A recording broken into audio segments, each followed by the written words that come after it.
Boa noite a todos. Vamos dar continuidade hoje a esse projeto que tem como título As vociferações e seus tratamentos possíveis. E vou fazer avançar cada um desses encontros questões que foram privilegiadas de serem articuladas nos anteriores, porque, como eu havia dito,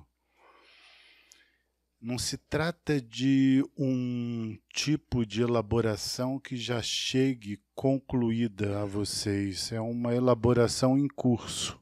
E é uma elaboração em curso que envolve uma certa complexidade, o que significa que seria praticamente impossível poder dar conta dessa mesma complexidade numa única exposição. Por outro lado, também já foi divulgado que, em se tratando de um projeto e não de um seminário, essa iniciativa tem como objetivo envolver a outros, que não somente eu. Esse é o sentido de projeto. O que significa também que, proximamente, até o mês de agosto, vocês terão à disposição no site do Vox um conjunto de vídeos gravados por colegas que participam aqui conosco, seja como membros, seja como participantes, que irão dar a cada um deles as suas respectivas colaborações através de alguns livros que vocês poderão, ao assistir, apreender as ideias fundamentais desses trabalhos. Isso porque, dentro das elaborações que eu tenho trazido, convergem uma série de fundamentações que eu não teria possibilidade de apresentar a vocês cada um desses trabalhos. Então, uma série de colegas irão desenvolver. Por exemplo, vocês contarão com um trabalho que envolve a Arlete, a Cristina e a Grace, de um livro notável de um autor que já foi trabalhado aqui quando da época sobre a voz surda. Esse livro se chama A Voz do Diabo. Contaremos também com outro livro sobre a condição do capitalismo hoje, que tem como título Expulsões. Um trabalho do Jacques Assun sobre crueldade melancólica. O trabalho que a Daniele tem levado adiante com aqueles que se reúnem com ela para estudar sobre o problema da crueldade na obra de Freud a partir da experiência infantil, que é uma questão para ser bem cernida conceitualmente, envolve várias distinções. Então vocês poderão contar com isso de forma a acompanhar com mais fundamento o que vem sendo apresentado. E também contarão no início de agosto, no dia 5 de agosto, que é um sábado, com um debate dentro do quadro do projeto Vociferações, que vai ser entre eu e o psicanalista Conrado Ramos, do Fórum do Campo Lacaniano. Nós vamos estar dando continuidade a um debate que se iniciou no fórum e que lá tinha como título Os Ódios, e aqui vai versar em torno tanto da indignação quanto da vociferação. Da parte dele vai ser um desdobramento do que ele apresentou sobre a indignação e da minha parte uma continuidade sobre a vociferação. Existem textos, um meu e um dele, que vocês receberão proximamente as referências e poderão acessar no site do Vox gratuitamente para poder ler antes desse dia. Mas como eu disse antes, hoje eu pretendia começar me valendo de um elemento que eu coloquei como sendo um dos pilares desse conceito de vociferação. Eu já havia anunciado antes que a vociferação como conceito só é assimilável a partir do desdobramento das elaborações sobre a voz a partir da psicanálise. E essa elaboração sobre a voz na psicanálise, ela não encontra de maneira mais decidida um determinado momento em particular onde o Lacan vai apresentar os seus fundamentos. Na obra freudiana isso é mais indicável. Hoje, por exemplo, eu vou fazer referência a 2 textos do Freud, onde ele insistentemente fala sobre a voz de uma forma muito próxima a como vai ser abordado hoje, que é no texto O Ego e o Id e a Conferência 33, onde ele vai retomar o esquema apresentado no Ego e no Id, só que incluindo, a partir de então, a presença do supereu naquele esquema que eu acredito que vocês se recordem, onde é uma espécie de um saco, numa pequena ligação com o exterior. Bem, eu vou começar retomando a questão do supereu, porque dentre os 3 elementos para compor a articulação do conceito de vociferação, eu destaquei 1. A mais-valia como sintoma da sociedade capitalista.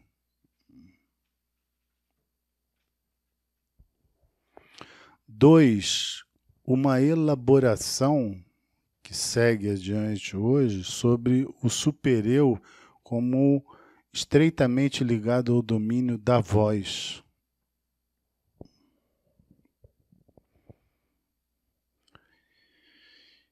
E o outro ponto que se liga diretamente à articulação do conceito de vociferação é a crueldade.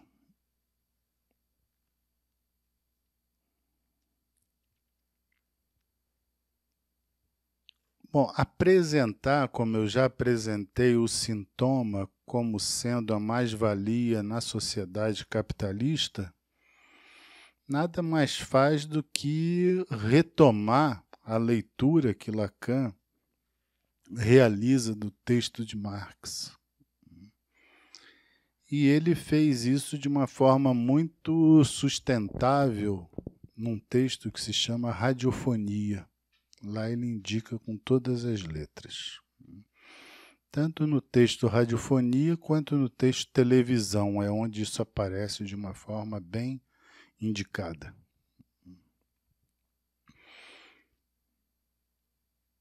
Dizer, como ele afirma,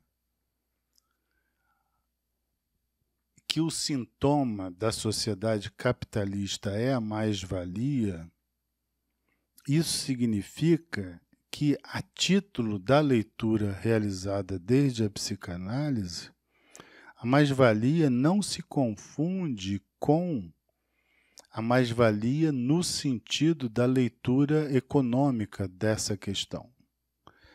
Por quê? Porque ele transforma mais-valia em mais gozar. Então, isso significa que existe um determinado tipo de empenho a qual cada sujeito é convocado a realizar na sociedade capitalista, onde é esperado que ele devote o máximo de trabalho, sempre marcado por uma condição de sacrifício, de forma a ser beneficiado pelos objetos de consumo. Então, quando Lacan traduz a mais-valia marxista em mais gozar, o que ele está procurando dissociar não apenas dissociar, mas é dar a indicação subjetiva de uma leitura marxista econômica. Então ele está falando, olha, se existe mais-valia, isso implica um determinado tipo de presença de empenho, de dedicação, de esgotamento e de sacrifício, que faz com que os sujeitos se comportem de determinada forma. Essa forma é conhecida por todos nós, né? Principalmente nas suas manifestações mais extremadas. Por exemplo, o que é notório na nossa sociedade? O endividamento extremo. As pessoas fazem dívidas extremadas, são dívidas suscitadas pela própria economia de mercado, e para poder pagar essas dívidas, os sujeitos irão trabalhar cada vez mais. Então, ele é suscitado a contrair uma dívida em nome de aquisição de um objeto que iria supostamente realizá-lo de uma forma excepcional, que nunca é alcançada, mas em nome disso ele se dedica incondicionalmente à produção. A ponto de, quando ele se deixa levar isso de uma forma muito significativa, ele acaba inclusive perdendo a possibilidade de pagar essa dívida, porque quando ele assume dívidas demais, alguém vem tomar os seus próprios bens. Então tudo que aquilo que ele conquistou vai ser perdido. Bem, esse momento em que eu fiz essa articulação da mais-valia com mais gozar, expliquei isso, está colocado em um dos encontros do projeto Vociferações no site do Vox. A título da crueldade, eu também dei um destaque em relação a esse afeto que foi privilegiado por Freud muito cedo, na manifestação infantil, como bem se interessou a Daniele em pesquisar sobre isso, porque Freud coloca isso na constituição da infância, né? Essa crueldade infantil, e só dessa maneira, e só vindo desde a infância que nós podemos entender por que esse afeto vai se tornar um elemento do laço social dominante. Por quê? Porque a crueldade ela é o exercício no laço social do não reconhecimento do outro como sujeito.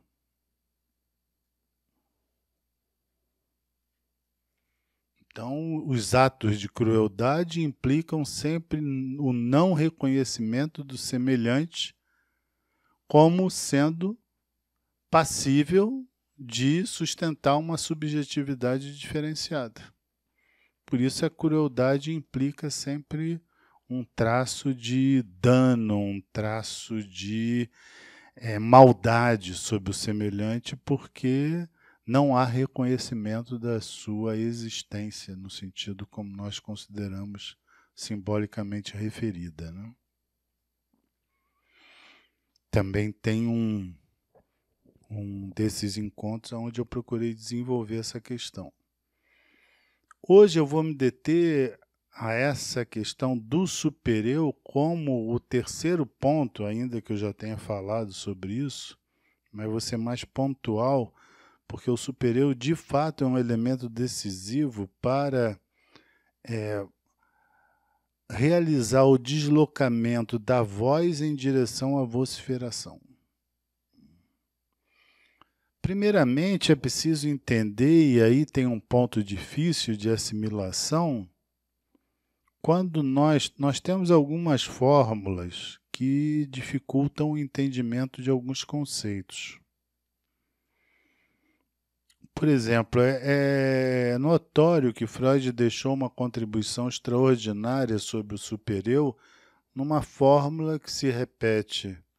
Ela foi indicada nessa conferência que eu me referi, onde Freud diz que o supereu é herdeiro do complexo de Édipo. Bom, o que que Freud quer dizer com isso? Ele quer dizer com isso que o superior exerce uma função proibidora. E o que que significa essa proibição? Ela significa uma interdição a um gozo incestuoso. Ou seja, no caso do menino, por exemplo, dele não poder desejar o mesmo objeto que o pai. E, consequentemente, em função dessa interdição, ter que realizar uma perda do objeto privilegiado pelo pai e uma substituição desse objeto por uma mulher.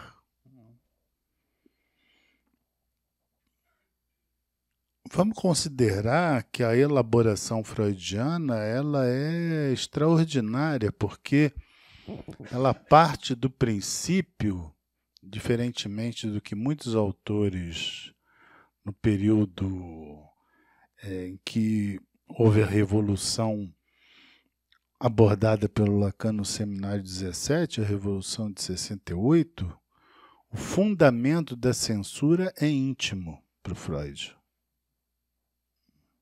E o superior é a expressão maior disso. Então, todos nós somos marcados por uma censura, por uma proibição, por uma limitação. É um engodo supor que isso vem apenas do lado de fora, promovendo em nós, por exemplo, uma necessidade combativa de derrubar essas instâncias de proibição em nome de viver uma relação onde nós poderíamos conquistar tudo aquilo que desejamos. Ao contrário, esse tipo de concepção que acredita que a proibição se encontra do lado de fora é exatamente a concepção que vai fazer com que essa proibição seja ainda mais feroz. E eu vou chegar a esse ponto hoje. Mas quando eu disse que há algo de notável na elaboração freudiana sobre o supereu, é porque desde o início Freud deixa indicado que há uma íntima ligação entre supereu e voz. Então, esse não vindo, segundo ele, do pai, em se tratando da relação edípica, que seria enunciada pela mãe, esse não, esse não ele considera que seja sonoro, porque ele seria uma herança daquilo, essas palavras de proibição são palavras que foram ouvidas pelo sujeito. Então, por um lado, ele acredita que existe um agente responsável em fazer agir a presença do não, e esse agente responsável ele coloca como sendo o pai, entendendo aí que o pai não é somente o agente da paternidade comum, não são os nossos pais do parentesco, mas sim esse não é dado em função de haver desejo na mãe. Então, nesse sentido, é o pai presente na mãe. O pai presente na mãe significa o quê? Significa que é a condição desejante da mãe que faz com que ela introduza limites na relação do filho com ela. Evidentemente que não existe essa leitura em Freud, porque é isso que complica um pouco as elaborações na obra dele, porque ele tende a incorporar em figuras existentes. Mas uma leitura, e ele não tinha outra maneira de fazer, porque afinal de contas, na época dele, o que ele contava à disposição, não existia estruturalismo, por exemplo. Mas ele deixou um campo fértil para o Lacan voltar a isso através de uma leitura estruturalista, destacando essas condições que eu estou dizendo a vocês. Só que essa proibição, essas vozes que censuram o sujeito, elas censuram e instigam o sujeito. Elas colocam uma proibição ao gozo incestuoso, tanto quanto insistem para a conquista desse gozo incestuoso. Porque esse é o caráter duplo que Freud destacou em relação ao supereu. O supereu, quanto mais ele, isso não é muito difícil de entender, quanto mais o supereu proíbe um objeto que a princípio é cativante para a criança, mais ele também faz com que essa criança vá buscar por vias paralelas o reencontro, a satisfação com esse mesmo objeto. Então existe, por via do supereu, a proibição e a insistência.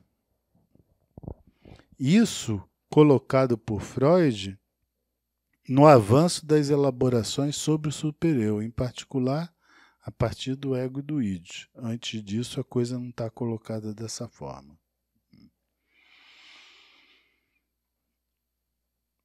Então, notem que aquilo que o sujeito deseja,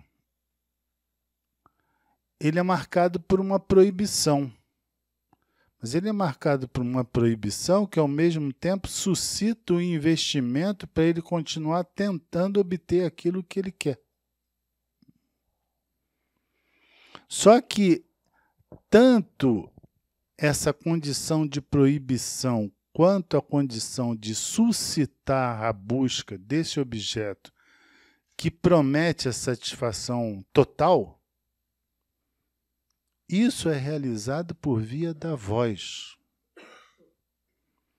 E hoje eu queria que vocês considerassem o seguinte, que existe uma articulação em Freud sobre a voz que não é assim tão coincidente com a elaboração sobre o conceito de voz na obra do Lacan.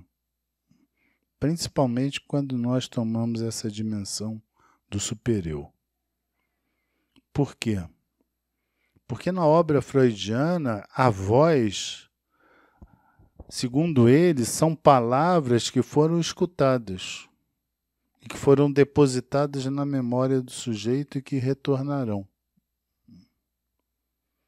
Na obra do Lacan não é propriamente assim que a voz se coloca. Ainda que para hoje, para o nosso interesse, não tenha tanta necessidade de fazer uma distinção mais exaustiva, mas eu só queria deixar isso indicado porque em outro momento eu vou voltar com essa diferenciação. Por quê? Porque o conceito de voz no Lacan, ele tem essa condição diferenciada dela não ser sonorizável. Isso coloca uma certa dificuldade de transpor diretamente essa sonorização que está presente na obra freudiana relativamente à voz, em particular no sentido do supereu.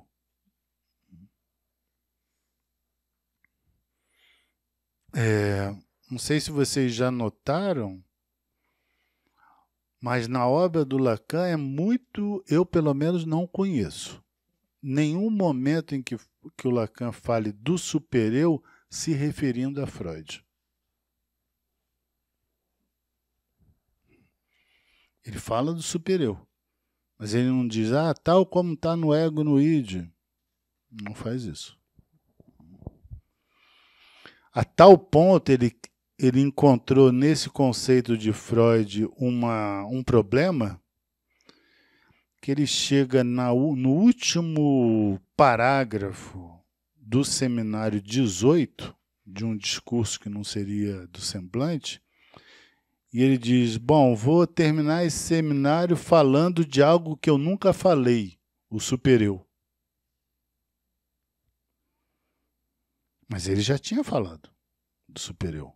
Nós agora que estamos estudando juntos o seminário 4, por exemplo, ele fala do supereu. E fala mais de uma vez. Mas por que esse tipo de artifício dele em relação ao superior? Exatamente porque existem problemas com esse conceito em Freud. Então, se fosse tão conforme assim a elaboração entre um e outro, ele podia a todo momento estar dizendo, olha, estou fazendo um avanço aqui, segundo que Freud, como ele realiza várias vezes essas aproximações. Bem, então, no tocante ao superior, nós vamos partir desse princípio que ele tem essa condição de voz e uma voz de comando. E isso está colocado em Freud por quê? Porque seria essa instância parental que seria responsável pela proibição de atos com um certo matiz incestuoso, tanto quanto produzindo uma insistência para a conquista desse mesmo gozo na medida em que o proíbe. Essa dinâmica de afastamento e aproximação, essa dinâmica é marcada pela voz dos pais. Então, seriam palavras de proibição que vieram dos pais. Essas palavras estão nitidamente realizadas clinicamente por Freud na orientação que ele dá no caso Ranço. Ali é como se ele tivesse necessidade de fazer uma reparação ao que não funcionava, introduzindo essa instância da proibição. Ainda que nós saibamos que mesmo a orientação dele não deixam de restar problemas na orientação que ele deu nesse caso. Bom, mas o que é curioso nele, o que é surpreendente, na verdade, é que ele diz o superior, e isso os dois textos que eu estou usando como referência são o Ego e o Id e a Conferência 33. O que ele vai dizer é o seguinte, que aquilo que começa como proibição parental se estende no sentido de se transformar em imperativo. Então, que começa com a proibição da mãe e do pai de mandar o menino tirar a mão do pênis ou da vagina para não continuar uma excitação desmedida. Em seguida, isso vai se transformar em imperativo. Só que ele não conta como é que se passa da questão familiar para o imperativo, porque, afinal de contas, isso não é uma mutação que acontece naturalmente, né?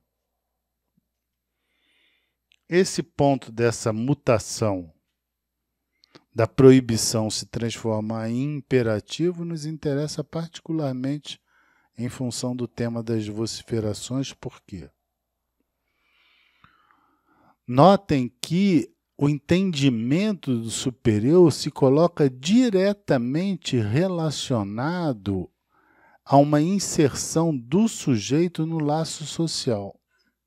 Aliás, a efetividade do superior para o Freud se encontra diretamente relacionada à possibilidade de encontrar um lugar no laço social de forma a manter um tipo de convivialidade onde ele evitaria condutas que marcariam uma transgressão ou uma recusa do laço.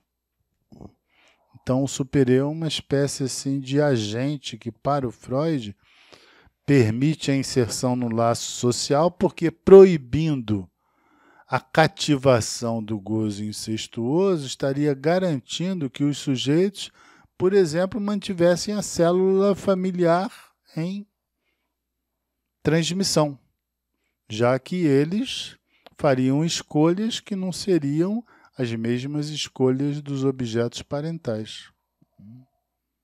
É nesse sentido, essa é uma das vertentes que se pode entender por que o superior É essa instância que participa diretamente, contribuindo para a sustentação do laço social em Freud. Bom, isso posto,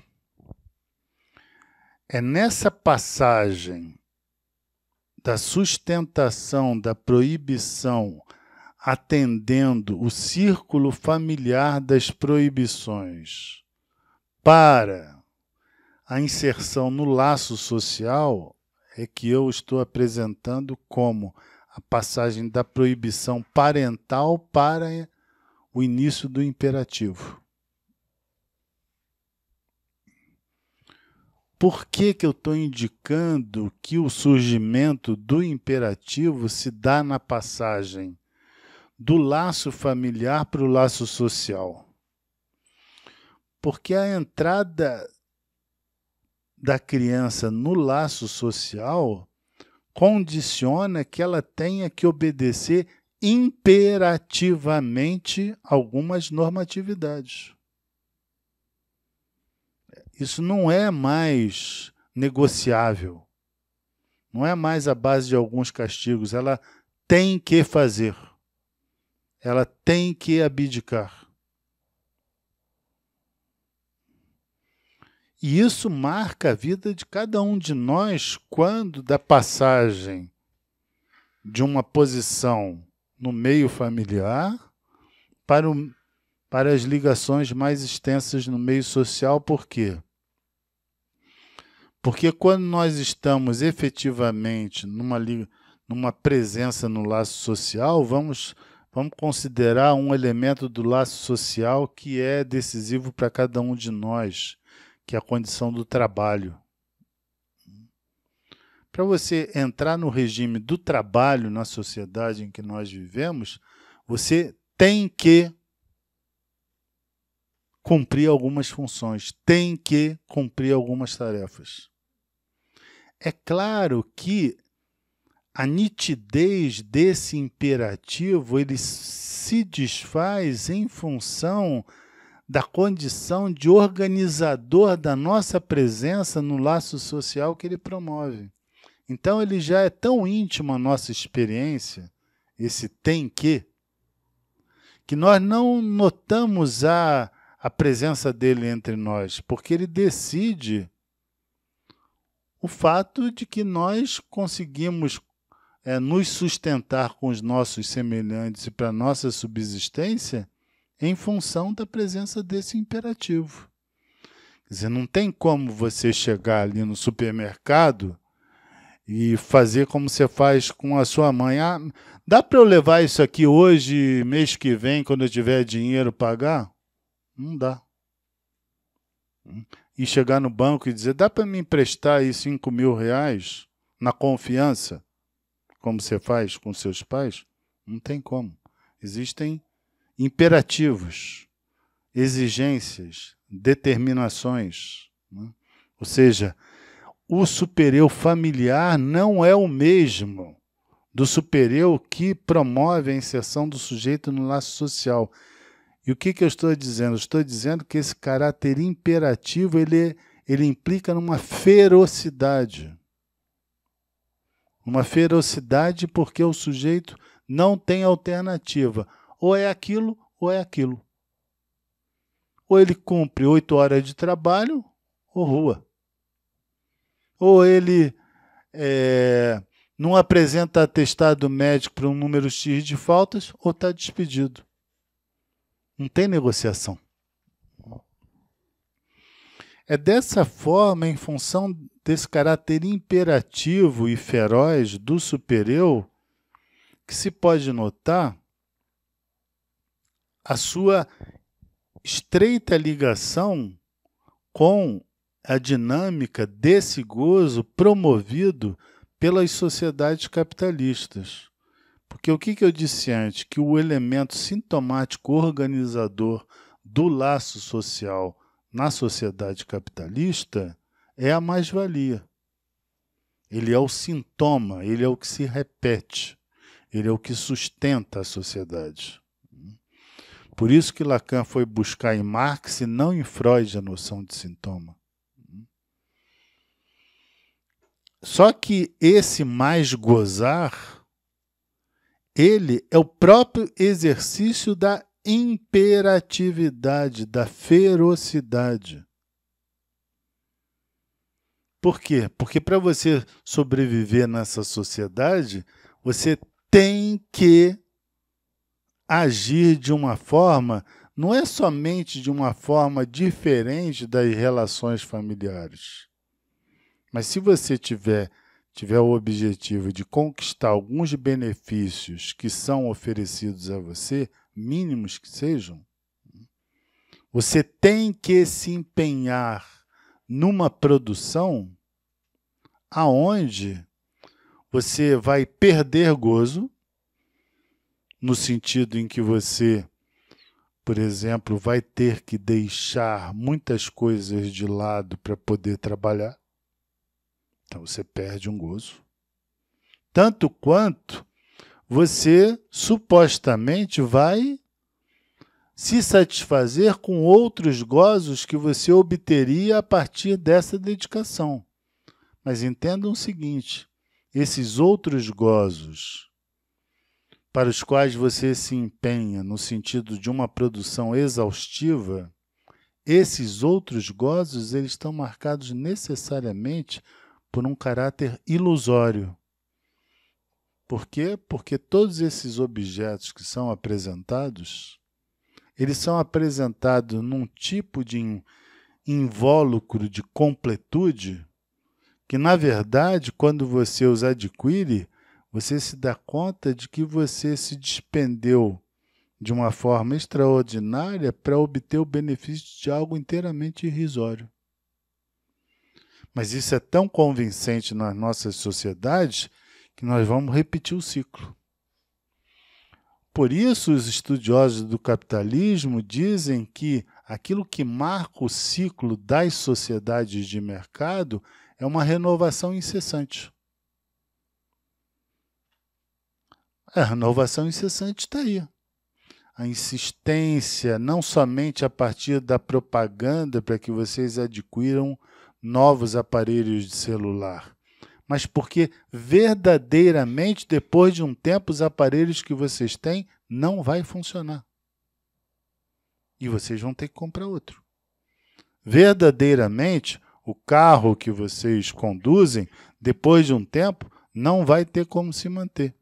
E se vocês quiserem mantê-lo, vocês vão ter que pagar cada vez mais para o conserto dele.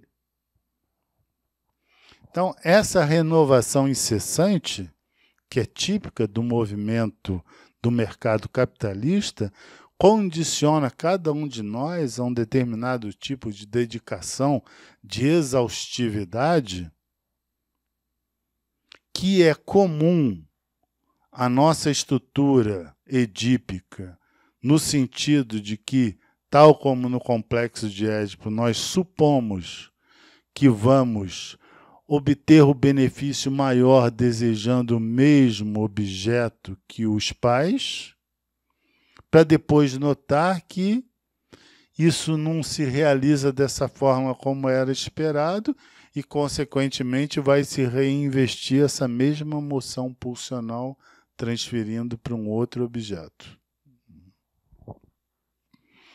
Existe alternativa para isso? Existe alternativa para isso. Eu vou indicar hoje para vocês, mas primeiro é preciso entender como isso funciona. Quando eu digo existe alternativa, ou seja, a título do nosso projeto aqui, existe tratamento para isso, não significa que cada um de nós, tanto quanto as diferentes sociedades, sejam elas quais forem, conseguem se desvencilhar do superior. Não existe possibilidade de dissolução do superior. Existe, sim, possibilidade de redução do caráter tirânico, imperativo e feroz do superior. Por quê? Porque se há a presença do outro, a presença do outro determina uma limitação do meu gozo. Se eu vou desejar o mesmo objeto que ele, que é a condição da constituição do meu desejo, Quando eu vou gozar com esse objeto que ele goza, eu vou gozar de uma outra forma diferente da dele. Porque aquele que ele goza, eu não vou conseguir gozar igual. Eu posso gozar mais ou posso gozar menos. Mas a verdade é que nunca vai haver um gozo da mesma potência. Bom, isso é extremamente importante, porque o que eu estou trazendo a vocês? O que eu estou trazendo a vocês é que a sociedade capitalista ela funciona em conformidade à estrutura subjetiva. Quer dizer, o capitalismo soube se valer desse impulso ao gozo incestuoso que existe em cada um de nós.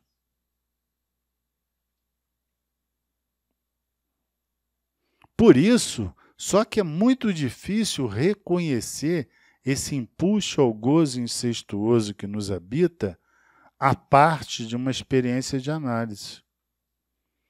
Não por acaso, as sociedades que se propuseram a se desvencilhar desse gozo, apresentando um outro momento, um outro tipo de proposta associativa, como foi num determinado momento o comunismo, o que a gente viu acontecer?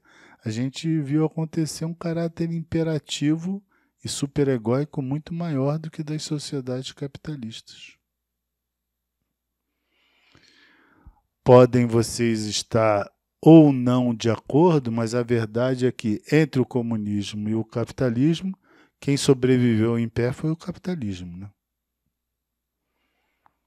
Gostem disso ou não, mas foi quem sobreviveu em pé. Então a gente tem que aprender alguma coisa com isso. E a primeira coisa que a gente pode aprender é que se há essa conformidade estrutural entre esse elemento que é próprio à nossa estruturação e própria estruturação da sociedade capitalista, fazendo com que haja um empenho, a um gozo, onde o sujeito se dedica a sacrifícios cada vez mais elevados para conquistar uma suposta satisfação extraordinária, isso existe tanto dentro de si próprio quanto na sociedade. Mas isso só existe na sociedade porque existe em nós, porque a sociedade foi inventada por nós. Não veio ninguém do outro mundo inventar isso aqui. Então, é porque o capitalismo pegou o que é mais íntimo em nós. E o que é mais íntimo em nós? É a disposição ao sacrifício. Se dispor a se sacrificar para insistir na conquista de um gozo impossível. Isso é aquilo que nos é mais íntimo.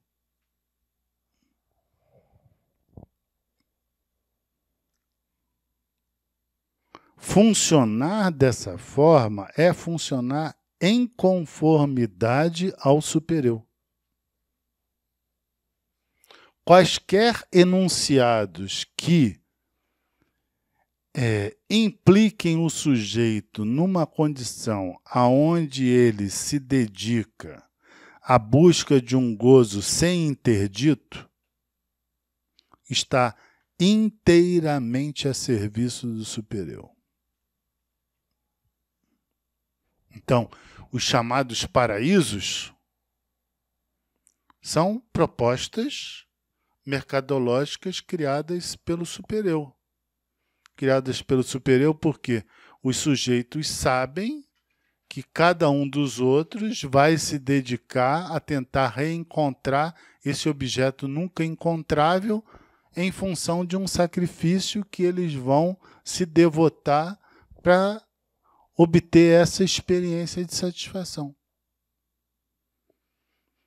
O que significa isso? Que quanto mais sacrifício, mais laço social. O laço social, nesse sentido, se funda pelo sacrifício. Essa disposição ao sacrifício existe em nós. E essa disposição, entendam que a disposição ao sacrifício é diferente da disposição ao sofrimento. Não é a mesma coisa. A disposição ao sacrifício é a entrega da sua existência sob quaisquer condições para a obtenção de uma experiência extraordinária, porque marcada por inteiro por uma possibilidade de satisfação sem interdito. Isso é diferente de gostar de sofrer. É claro que há sofrimento nisso, mas é um sofrimento que passa, vamos dizer assim, dissimulado, porque o sujeito está sendo guiado numa direção que é apresentada como possível para a conquista dele. Isso é inteiramente diferente de determinados quadros clínicos, onde o sujeito faz, em função do supereu, questão de sofrer. Onde nós vemos, por exemplo, que os sujeitos se identificam, né, com determinadas dores, conflitos, que é muito comum essa identificação com a dor na histeria, por exemplo. Não é incomum que uma histérica desenvolva sintomas de dor bem significativos, seja para chamar atenção, seja para poder marcar uma parceria com uma falta total de satisfação da mãe, por exemplo. Isso não é nem um pouco incomum. E tem condições de dor extremada onde o sujeito sofre porque perdeu um ente querido, só que de maneira infinita. E aí nós estamos no quadro da melancolia. Aquele que não faz o luto, aquele que não pode perder, é aquele que não vai deixar de sofrer. Porque a dor é também um objeto, além dela ser real. É óbvio que existem dores, mas entendam que o fato da dor ser real, no sentido dela existir no corpo, não significa que isso não mexa com a economia subjetiva das pessoas. Porque tem gente que se acostuma a elas, tem gente que não. Então, por que eu estou sendo insistente nesse aspecto? Em primeiro lugar, para poder apresentar de maneira mais crua algumas questões que tendem a ser dissimuladas quando se supõe que a resolução do supereu é possível no sentido da sua exterminação. E o que eu estou dizendo é possível reduzir a ferocidade do supereu, na medida em que existe a implicação do sujeito com desejo, consequentemente ele tem que fazer menos sacrifício para chegar onde ele quer. Bem, mas tudo isso é marcado na nossa sociedade, se a nossa sociedade é organizada através desse sintoma capitalista, então nós de fato estamos marcados subjetivamente numa sociedade que suscita o sacrifício. Bom, o exemplo mais patente do que isso, do que as drogas pesadas, é impossível de dar. A droga pesada, ela suscita o sacrifício exatamente dessa forma. Por quê? Porque ela é a promessa desse gozo extraordinário que, para o sujeito manter, ele tem que pagar qual é o sacrifício dele? Ele sacrifica o próprio desejo, consequentemente a própria vida. Ele fuma uma pedra, em seguida fuma outra e vai roubar para fazer isso e vai ficar junto com os outros para tentar encontrar alternativa para manter aquele gozo. As drogas pesadas são exatamente a expressão realizada do supereu. Por isso é tão difícil de tratar alguns tipos de dependência, exatamente porque o sujeito consegue ali um tipo de gozo aonde ele não é suscetível ao argumento da abstinência ou ao argumento da substituição ou ao argumento da introdução de um elemento terceiro. É o que torna essas abordagens bem complexas, né? Que faz com que a noção de tratamento tenha que ser modificada. Mas isso avança, se o projeto da sociedade avança nessa direção, e vocês sabem que isso foi extremamente avançado desde o final dos anos 80, início dos anos 90, quando a disseminação do mundo capitalista encontrou a sua plena expressão a partir da queda do Muro de Berlim e também da queda da ligação de alguns países que participavam da União Soviética, que obtiveram a sua independência. Então o capitalismo se estendeu os seus tentáculos pelo mundo. Bom, isso se tornou mais complicado porque a partir desse momento, final dos anos 80, nós temos uma legitimidade generalizada para que essa prática do sacrifício seja valorizada como forma de pertinência e de realização às diferentes sociedades. Só que há uma contradição nisso, que é o seguinte: esse gozo é suscitado. Os sujeitos se sacrificam para o encontro dele. Mas a verdade é que nas sociedades capitalistas não existe possibilidade para que todos encontrem esse gozo. Principalmente se tratando da aquisição de alguns objetos. Bom, mas a sociedade capitalista é hábil o suficiente para fazer com que aqueles que não conseguiram o gozo também se degradeiem entre si para tentar se distinguir do seu próximo de uma forma menos miserável, passando por cima do seu semelhante. Então, o sujeito que vai lá vender a sua mercadoria no camelô da 25 de março, não custa muito para ele contratar algum bandido para roubar o seu vizinho durante a noite para ele ter aquilo e revender no dia seguinte com preço mais barato. Isso é moeda corrente nas nossas sociedades, a prática do roubo. E a prática do roubo está diretamente relacionada com isso. Agora, não se trata somente de eu me dedicar isoladamente com o objetivo da conquista de uma posição diferenciada para a qual eu me empenho a qualquer custo, de maneira a encontrar supostamente esse benefício extraordinário, mas eu parto do princípio, então, que esse benefício ele tem que ser encontrado de qualquer maneira. Então, se eu não tenho condição de encontrar isso segundo os meios legais, eu vou pelos meios ilegais. Não precisa ser um grande estudioso do capitalismo, pelo menos ter lido alguma coisa sobre isso, para saber que aquilo que sustenta o capitalismo não são os mercados tais como eles existem. São os mercados sob a forma de exploração. Por exemplo, os mercados financeiros, o mercado da bolsa. Mas, fundamentalmente, aquilo que mantém a grande circulação do dinheiro nas nossas sociedades sequer é isso, mas sim o mercado do crime e o mercado da droga. Essa é que é a grande fonte de riqueza. E não é muito difícil de perceber, porque primeiro que eles não pagam impostos.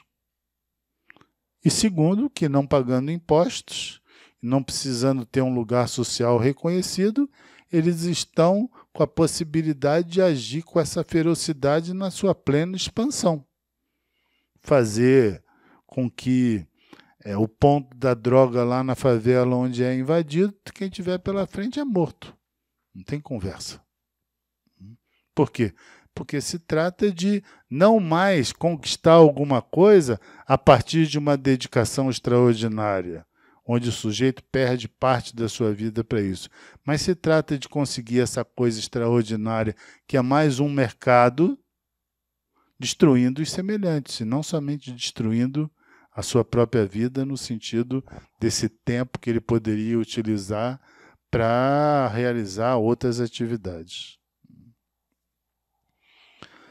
Bem, indo nessa direção, nós podemos entender que esse avanço da sociedade capitalista, o que na verdade ele visa é eliminar quaisquer tipos de resistência que possam interferir nesse seu agir incessante. Até algumas contestações são permitidas. Por quê? Porque também algumas contestações sendo permitidas, os regimes ficam mais bem vistos aos olhos dos cidadãos. Então existem formas de contestação que são maneiras sutis de incrementar a exploração. A mais emblemática delas é exatamente a greve. A greve, o que é a greve? Ela é um direito do trabalhador que é explorado para poder encontrar alguns benefícios para continuar sendo explorado.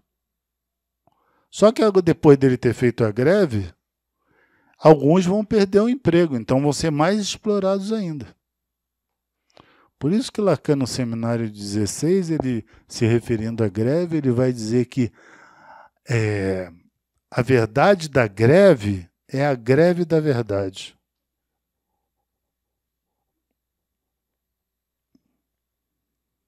Porque aquilo que fica dissimulado é que a greve é um consentimento generalizado para que os patrões permitem ter um acordo justificado, que isso está colocado como direito dos trabalhadores, mas é um direito que você usa para continuar sendo explorado. E cada vez mais, quando você usa esse direito, você tem possibilidade também de perder o seu lugar no mercado de trabalho. Isso são as coisas colocadas de maneira bem crua, sem nenhum tipo de floreamento. Porque aqui não se trata de nós visarmos assim, saídas para aquilo que está posto como determinação de uma estrutura de uma maneira leviana, né? Bom, se a coisa anda dessa forma, então existe nas sociedades capitalistas uma espécie de movimento que vai na contramão de reconhecer e até de permitir qualquer tipo de resistência a esse movimento de sacrifício generalizado. Então, as sociedades democráticas, que são as sociedades capitalistas, elas criam instrumentos de forma que as resistências, quando existentes, elas não barrem o fluxo do avanço, da renovação incessante, consequentemente, do capitalismo, tanto quanto do sacrifício. Isso a nossa querida amiga Sleide, na apresentação que ela fez aqui, ela mostrou com toda a pertinência, que está no site do Vox, mostrando como é que o capitalismo hoje age de uma maneira mais sutil. Então, por exemplo, os grandes bancos, que são os grandes donos do capital, eles não fazem questão somente de disseminar uma cultura do lucro. Não, eles se apresentam hoje como, por exemplo, o Itaú fazendo o coração, as bicicletas que vocês têm à disposição, os programas de saúde promovidos por eles. Vocês podem me perguntar, isso não é interessante? É claro que isso é interessante, mas eu não estou tratando disso, eu estou tratando do que produz isso. Porque isso é produzido por uma estrutura que produz isso para poder melhor se manter de forma não criticável. E para nós que temos interesse na estrutura, Nós não podemos partir do princípio que, então, o capitalismo está mais suave porque ele está fazendo programa de melhor desempenho da saúde, dos funcionários e coisas que o valham. Ou para financiar a própria pesquisa, exatamente, que também fazem isso na apresentação das leis, está muito bem colocado, né? Então, para encaminhar na direção que, de forma que vocês tenham um tempo, eu vou dar um exemplo extremado de que talvez, pelo menos de alguns que eu conheço a formação, eu penso que não tenham se detido nesse aspecto, porque se a coisa vai na direção de destruir as resistências, não é destruir as resistências no sentido dos opositores. Destruir as resistências no sentido dos opositores são as tiranias. Mas os regimes democráticos mais avançados, basicamente, eles destroem o patrimônio imaterial.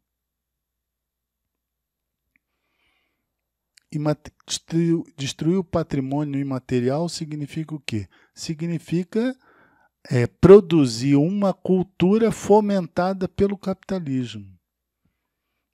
Eu já mencionei isso aqui, que hoje em dia não existe um tipo de cantora pop que não seja ao mesmo tempo um símbolo sexual. Por quê? Porque ela reúne, ela congrega ao mesmo tempo uma música de massa com um apelo de erotismo, onde ela transmite também uma mensagem de liberação sexual. Bem, mas quando nós avançamos isso para além da música, que ainda vai ser um dos temas a ser abordado pelo projeto das vociferações, quando nós vamos além disso, nós temos que nos deter no problema das línguas. Então, eu solicito que aqueles que tenham interesse realizem a leitura desse relatório da Unesco. O primeiro dele foi publicado em 1996 e esse que eu tenho em mãos é do ano de 2009. Chama Atlas das Línguas em Risco do Mundo.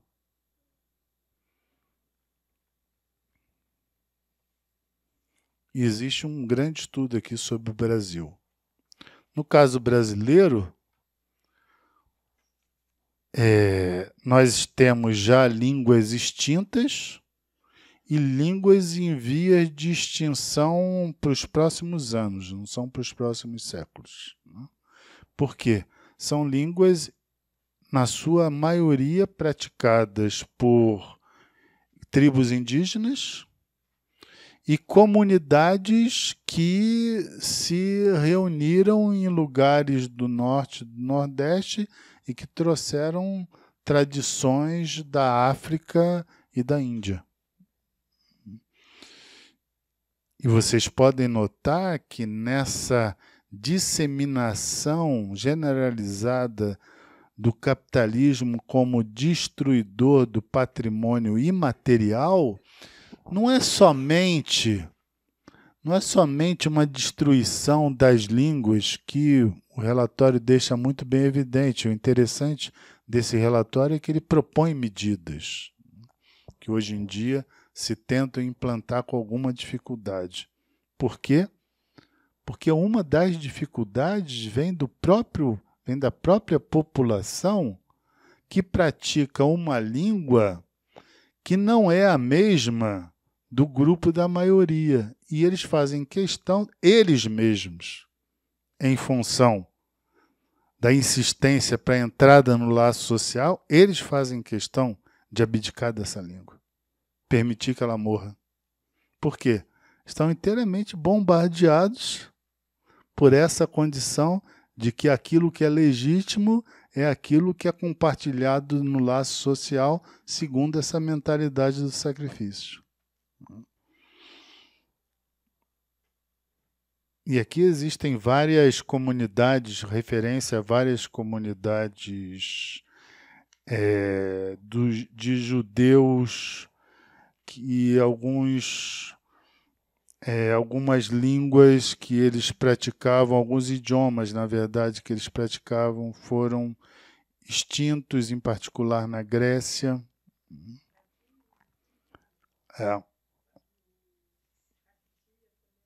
Também.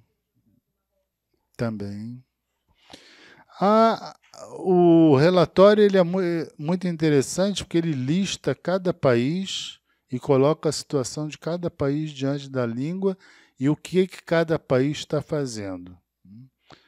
Entre praticamente os mais de 50 países que são listados, fundamentalmente existem 3 que fazem alguma coisa. Não mais do que isso. Então aqui nós temos um exemplo extremado disso que eu mencionei antes, que é essa condição da vociferação no sentido dessa voz de comando que vem obedecer a essa injunção de um sacrifício generalizado com o objetivo de destruir qualquer marca de diferença que possa manter ou sustentar uma particularidade. Mas, para terminar, hoje, antes de vocês me dirigirem as perguntas, e também existe hoje, em conformidade a esse estudo, em relação aos problemas das línguas, acabou de ser lançado no Brasil esse livrinho sobre a tirania, Companhia das Letras. Ele tem 2 capítulos em relação ao problema das línguas.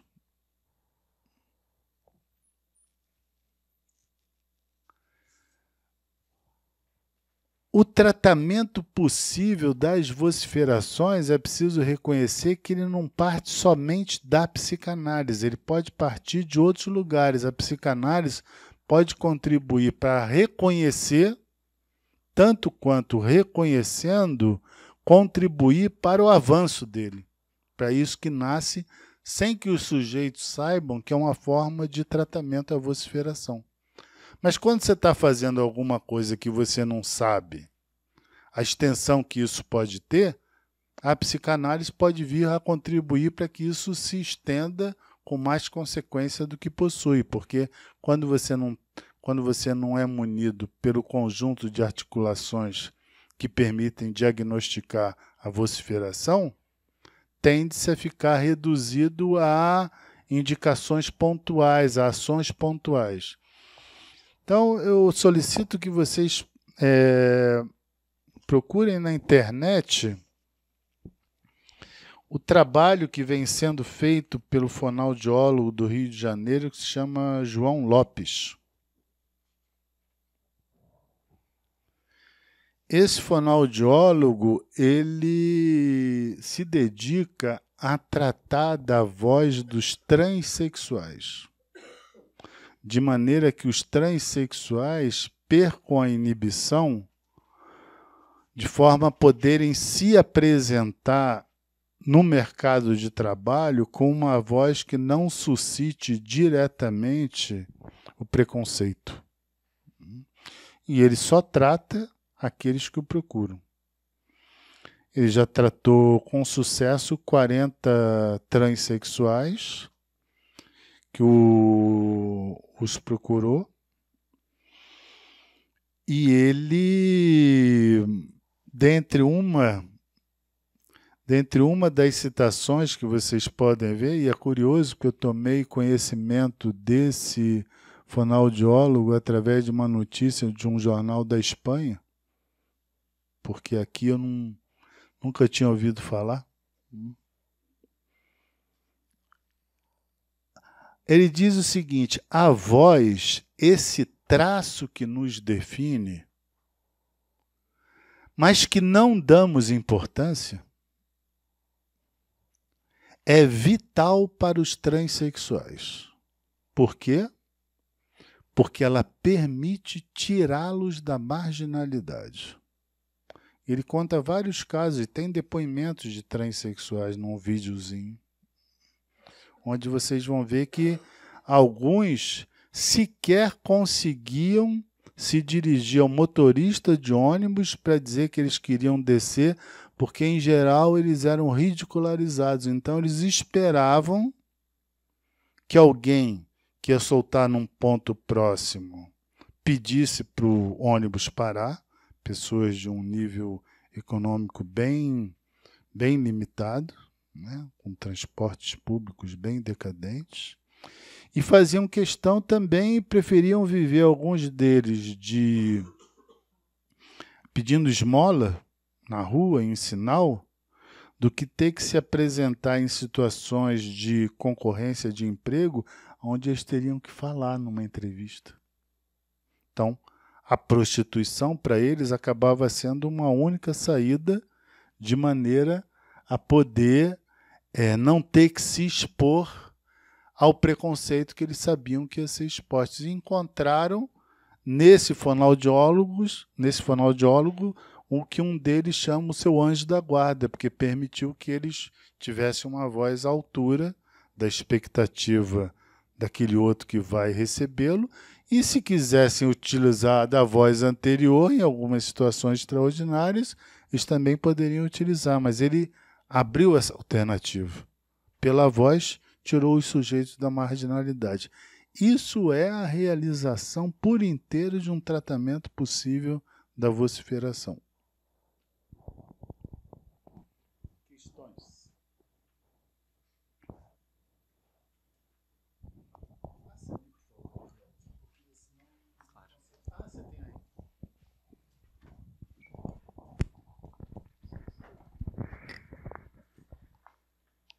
Boa noite. Olha, eu fiquei com várias dúvidas, tá? Então, vou começar com algumas que eu consigo fazer agora. Vou começar por essa última, com a experiência que você trouxe do fono João Lopes, no sentido em que isso faz uma dúvida com a minha dúvida anterior. Mas acho interessante, mas eu fiquei pensando... a primeira coisa realmente que me passou pela cabeça foi o quanto o sujeito, nesse momento, então, para ele se fazer audível de uma forma que ele não sofra um preconceito do outro, ele tem que se haver com uma diferença que, na verdade, quem tem que se haver é o outro. Então, fico pensando assim em casos onde a diferença aparece. Assim, o sujeito marca uma diferença no laço social e quem tem que poder se haver com as modificações para isso, vamos dizer assim, a sociedade no geral. Então, fiquei com essa questão com relação a esse exemplo que você dá, da experiência do fonoaudiólogo.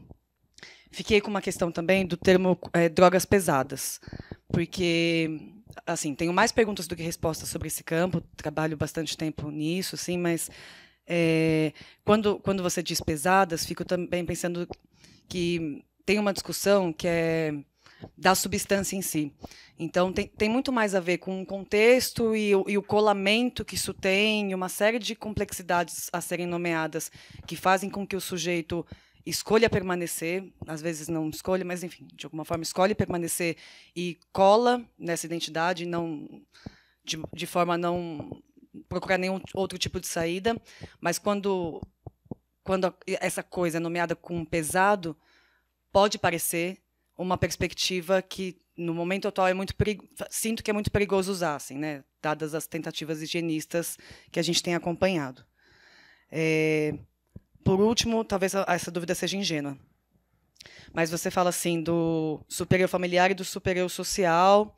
Aí eu gostei de pensar nisso, assim, e essa coisa esse tem que, né, que eu acho que marca a sociedade contemporânea e marca a sociedade neoliberalista.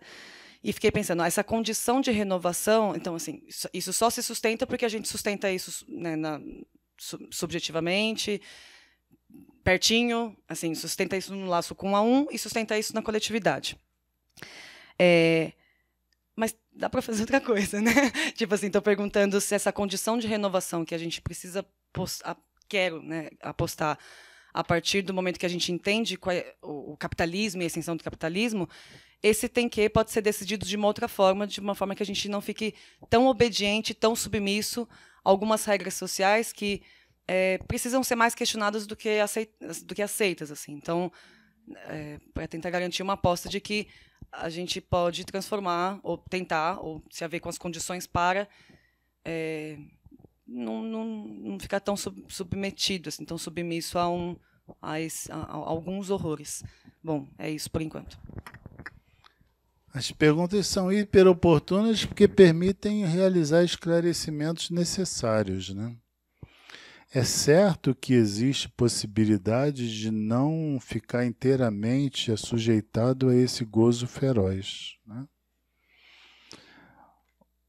Mas nós sabemos também que o não assujeitamento não implica, primeiro, incombatividade limitada às fontes de exercício do poder. Por quê?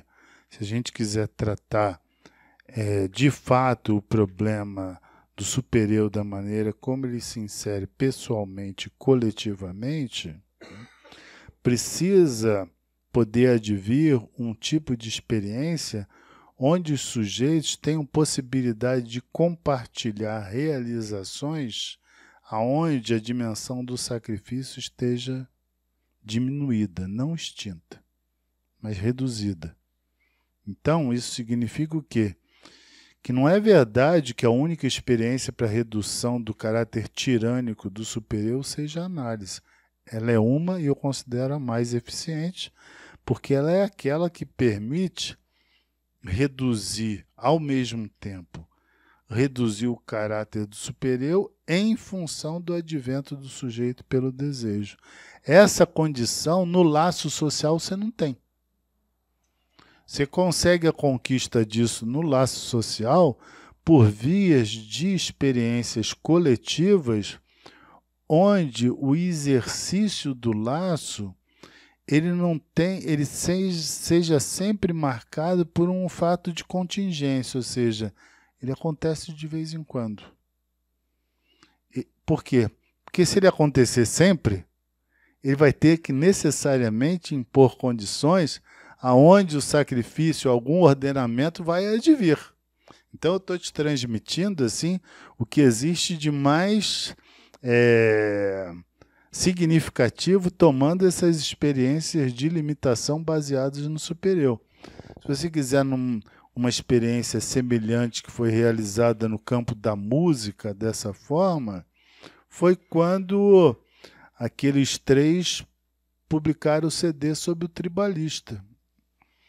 O CD dos tribalistas era uma experiência, assim, contingente. Eles se reuniram, fizeram uma coisa extraordinária, que fez um puta laço com um monte de gente, mas não se repetiu. Aquilo ali era uma espécie assim de balão solto como referência, né? E que tem a ver com essa questão que eu estou te falando. Eu fiz menção, e eu não tenho dúvida que é problemático, mas felizmente nós estamos aqui numa condição que a gente pode utilizar de alguns significantes sem precisar ficar tão preocupado como esse das drogas pesadas. Por quê? Porque quando eu me refiro às drogas pesadas, eu estou me referindo a um tipo de ligação do sujeito com o objeto droga, onde praticamente a possibilidade de separação é inexistente. Isso é o pesado no sentido do peso que isso determina, ou seja, o sujeito é tomado pela droga. Ele chega a se confundir com o objeto droga, né? No sentido de que ele... Por que o crack, que é uma experiência de tratamento que você tem, ele é tão problemático? Isso eu ainda vou convidar você e outros interessados, eu estou para marcar no 2º semestre, uma proposta de reflexão de abordagem da questão que está em jogo hoje no crack, né? E que parte disso que eu estou falando para você agora. Qual é a primeira coisa em relação ao crack que diferencia como droga pesada, nesse sentido, né, que não existe nas outras drogas? Não existe, por exemplo, cracolândia para quem fuma maconha. Não existe cracolândia, não existe cacoilândia para quem cheira cocaína. Mas por que existe cracolândia? É uma questão que essa droga coloca e que as outras drogas não colocam. O que determina, que eu conversei isso com você lá no São João de Deus, está lembrado, Maurício? Quando a gente começou a conversar sobre o problema do crack, é uma coisa que pouco se nota. Por quê? Pouco se nota porque parte-se de saída numa defesa dessas pessoas que de fato merecem respeito e distinção, mas para nós, pelo lado da psicanálise, interessa saber por que essa droga faz laço, e laço sob a forma de gueto. Então, não é laço somente. Nós temos que estudar também o gueto, que é algo que, se você quiser ter uma reflexão forte sobre o gueto, existem obras de referência, pesquisa sobre isso, né? O gueto começou a ser estudado nos Estados Unidos. E veio, coisa curiosa, através dos negros. Houveram guetos de separação da sociedade, onde eles, assim como haviam guetos também na época que precedeu a Segunda Guerra Mundial em relação aos judeus, o gueto de Varsóvia, por exemplo. Então, o estudo do gueto é fundamental, porque o fato de existir gueto não significa que o gueto do crack seja o mesmo. Então, o que essa droga faz ligar? Isso me parece que não seja algo que está respondido de uma forma articulada até então. Mas mais do que isso, se existe gueto através da droga, e é uma condição que recebe todo o seu apoio, como nós sabemos, do tráfico, e que nesse sentido o tráfico não é o responsável pela Cracolândia, mas sim ele ajuda na sustentação desse gueto, ele alimenta o gueto. Mas se nós não soubermos o que faz gueto com o crack, nós não podemos abordar isso de maneira sustentável. Bom, mas o que faz gueto? A primeira indicação que eu vou dar para isso é o seguinte: o que faz gueto na experiência do crack? É resgatar aquilo que de humanidade o crack retira. Porque o consumo do crack, ele retira a humanidade no sentido da referência de imagem como nós temos entre os nossos semelhantes. Mas quando eu me junto entre aqueles que são chamados de zumbis, os noias, o que eu recupero nessa ligação? Eu recupero algo do estado do espelho. Eu recupero algo do meu eu através de você que está junto comigo. Foi o que eu consegui manter. Por quê? Porque eu já não tenho mais identificação imaginária com aquele que está 2 esquinas para diante. Isso a droga retirou de mim. Mas, se eu estiver junto com esses zumbis, eu tenho a minha identidade. Eu tenho o meu imaginário conservado, eu tenho o meu eu sustentado. E a questão se torna ainda mais complexa, porque se isso, quer dizer, eu não vou adiantar todas as articulações que estão em torno disso, apenas para responder e adiantar essa reunião que eu vou convidar você, tanto quanto outras pessoas que lidam com o crack, que eu acho que nós podemos contribuir para isso, né, para uma efetividade de uma reflexão sobre o tratamento possível no sentido de maneira de lidar com isso, e não tratamento para tirar ninguém da droga, né, mas para entender essa questão.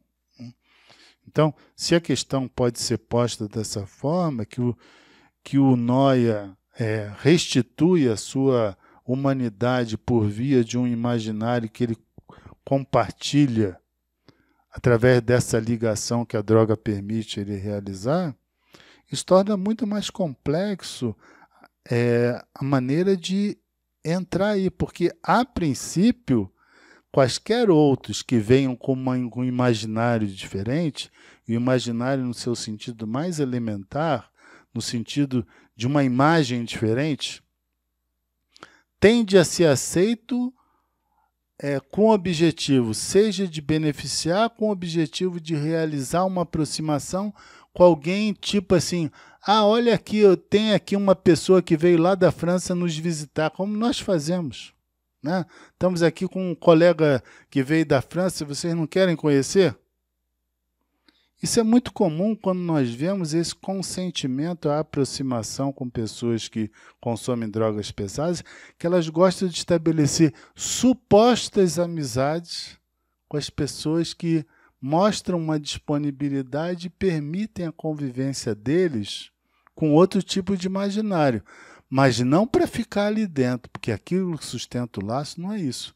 Isso é o que, vamos dizer assim, traz um respiro. Traz uma espécie de enaltecimento do narcisismo, no sentido de que, mesmo dessa forma como eu me apresento prejudicado, eu consigo aproximar e essa pessoa consegue se aproximar de mim. Isso é um ponto.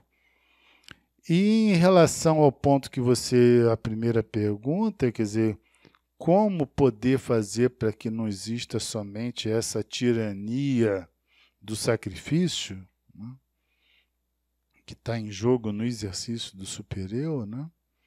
Em primeiro lugar, pelo menos a ideia desse projeto, em primeiro lugar, nós precisamos ter condições de saber ler o que está em jogo.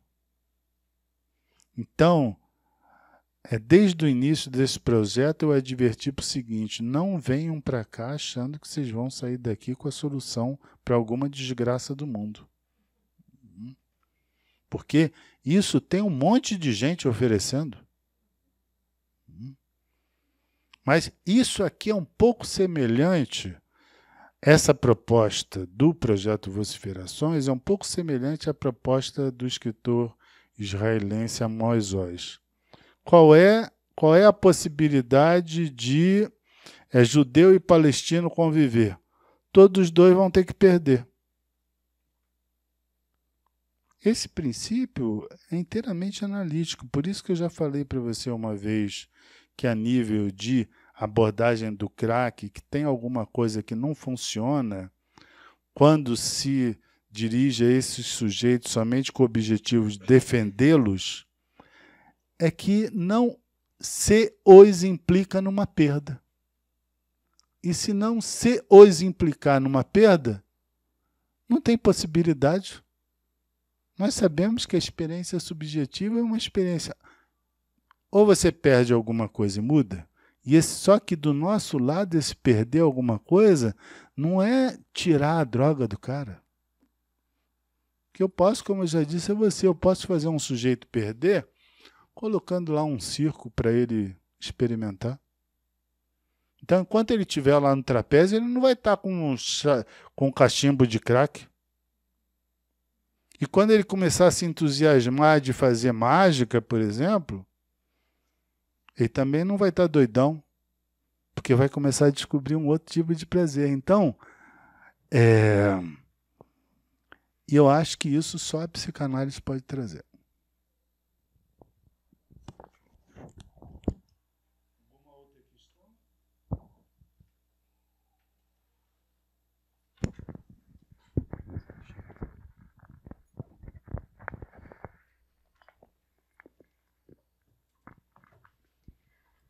Mauro, achei muito interessante a sua articulação em relação à questão do sacrifício, né? Acho que é uma novidade dessa terceira apresentação do projeto. E queria escutar um comentário seu, ou se você já pensou alguma coisa em relação à articulação do sacrifício com a crueldade, né? Porque da minha pergunta.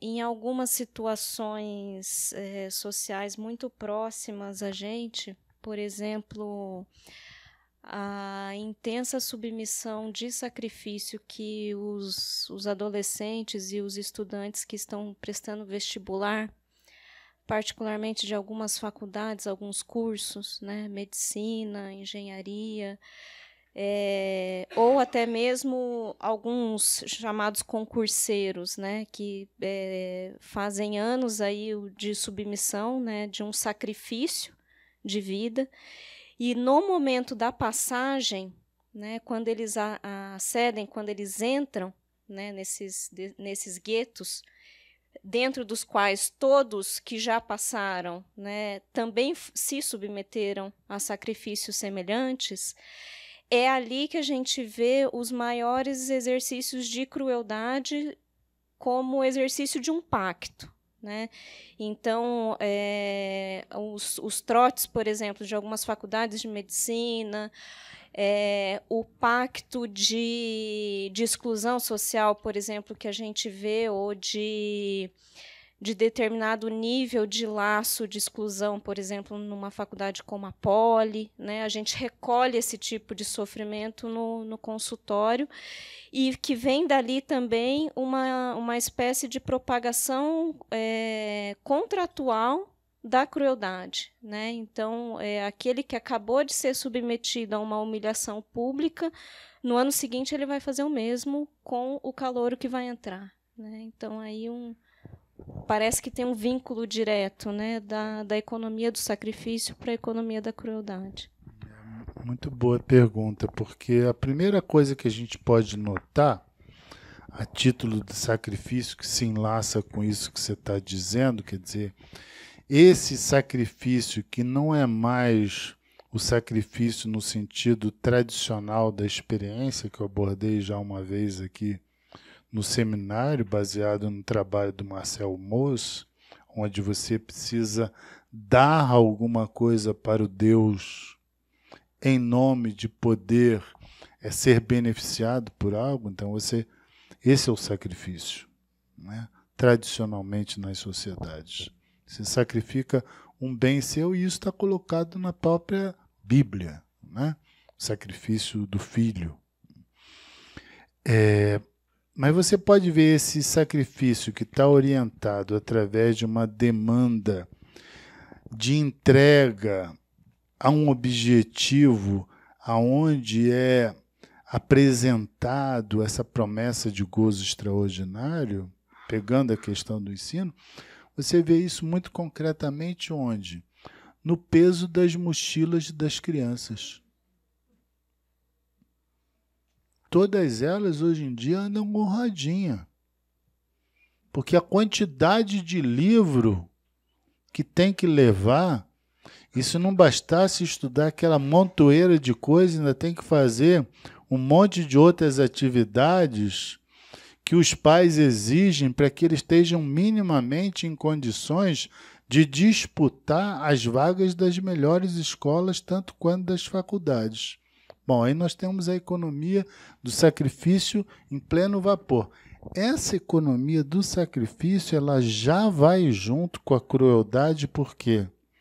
Porque a crueldade é esse afeto que implica numa anulação do reconhecimento do outro na sua condição simbólica, ou seja, na sua condição desejante. Então, por que a crueldade envolve sempre, no mundo adulto, um dano corporal? Porque o que é cruel? É cruel você alijar a pessoa, é você não olhar para ela, né? É você desprezá-la, é você se consentir a queimar um morador de rua como se ele fosse um monte de lixo, por exemplo, né? É quando você não mais reconhece qualquer humanidade no sentido simbólico. Só que o sacrifício, ele se liga com a economia da crueldade, só que de uma forma extremada, porque, mediante esse tipo de empenho, o sujeito que se despendeu anos e anos para chegar lá, numa faculdade que promete um mercado de trabalho à altura das exigências que ele carrega, já que ele conseguiu chegar lá, já que ele é distinguido em função disso, então, essa crueldade que ele sofreu, ele vai continuar sendo sacrificado, porque lá dentro ele também vai continuar se dedicando extraordinariamente. Só que agora, a partir de determinado lugar que ele ocupa, aonde está garantido um certo circuito de aproximação maior com o que ele deseja, por exemplo, ele está lá na pole. Bom, então estando ali já é indicativo que ele pode conseguir alguma coisa. Então é no momento onde o sujeito recebe do outro uma garantia de que vale a pena ele se empenhar mais porque ele está perto do fim, está perto de chegar no objeto, aí ele começa a refazer o circuito só que sobre o outro. E ele começa a se satisfazer com isso. Ele começa a se satisfazer com a crueldade. Mas, subjetivamente falando, o que ele está fazendo para além desse prazer imediato, como uma espécie assim de projeção sobre o outro daquilo que ele viveu como crueldade? Isso não deve ser visto só como projeção sobre o outro do que ele viveu como crueldade, como sacrifício. Isso é fundamentalmente uma tentativa de destruir qualquer tipo de referência que possa evocar para ele uma outra alternativa de vida que não esteja marcada pelo sacrifício. Então, quando ele vai lá e quando ele queima o morador de rua, é porque ele não quer pensar na possibilidade face essa condição que ele se outorga, ele não quer pensar que aquela condição de despossuído habita o mundo dele. Então ele vai lá e queima. Por quê?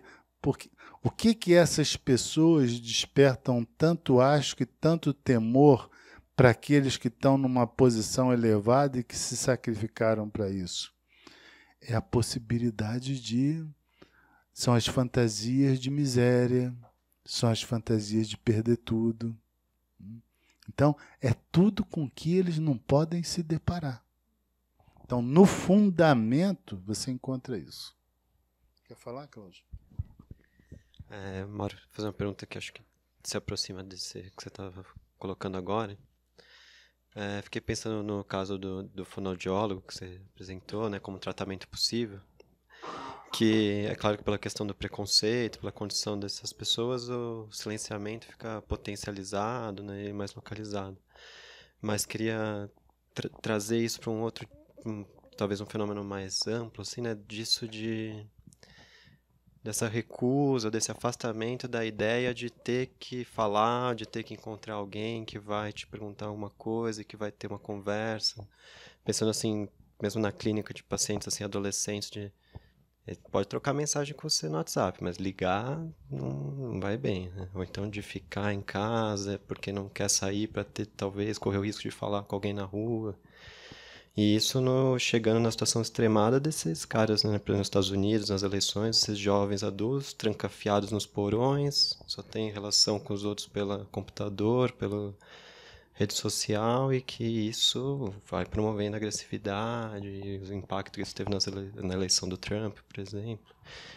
E pensando, talvez, em articulação com aquela situação que você trouxe da greve, né? Não mais a greve no sentido do proletariado, com o patrão, né? Mas dessa via de se afastar do uso da coisa, né?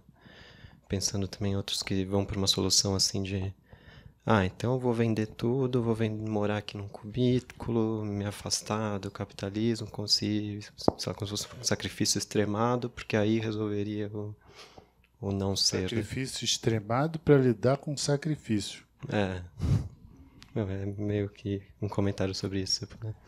É bom porque traz de volta a questão colocada pela Raona, que é inteiramente verdadeiro o que você e ela indicam, né? De que esse fonoaudiólogo ele não trata daquilo que é o fundamento do problema, no sentido de que aquilo que quem deveria se tratar são aqueles que discriminam e têm preconceito. Só que é o seguinte, tal como esses transexuais, eu também acho que eu não sou imortal. Então, Eu prefiro, por exemplo, poder ter uma mobilidade maior com a minha voz, né? E, consequentemente, ter realizações das quais eu sou privado caso eu me mantenha dessa maneira, né? Do que ficar tentando me mobilizar para que isso possa ser minimamente esvaziado, porque me parece, inclusive, que não é por acaso que esse fonoaudiólogo ele foi incluído na lista de referência dos trabalhos disponíveis no site da Parada Gay. Transsexuais que quisessem tomar conhecimento desse tipo de possibilidade de tratamento, né? Que estão vivendo na miséria em função de terem sido execrados, se quisessem encontrar uma alternativa com esse homem. Então ele deu o passo, só que agora o outro passo está para ser dado por aqueles que se mobilizam pela causa, né? Porque senão seria uma coisa de nós esperarmos algumas condições serem conquistadas para poder, então, tomar algumas iniciativas, né? Muito bem, agradeço a presença de vocês e aproveito para fazer 2 convites. No dia 8 de julho, aqui no IPESP, vamos ter, de maneira gratuita, a transmissão direta da nossa amiga Paola Miele, de Nova York, comentando o último livro dela, onde eu vou, inclusive, levantar o problema da Cracolândia com ela nesse momento, porque é um livro sobre o espaço. E a tradução vai ser da Arlete, que está aqui conosco hoje. E também no dia 5 de agosto, que é um sábado, que vai ser lá no Barco, onde eu dou o seminário, vocês vão receber isso, que vai haver o relançamento dessa questão indignação versus vociferação. Tá? Boa noite e boas férias para vocês. Os membros e participantes do Vox ainda ficam até o dia 8 de julho, e estudando nas férias também.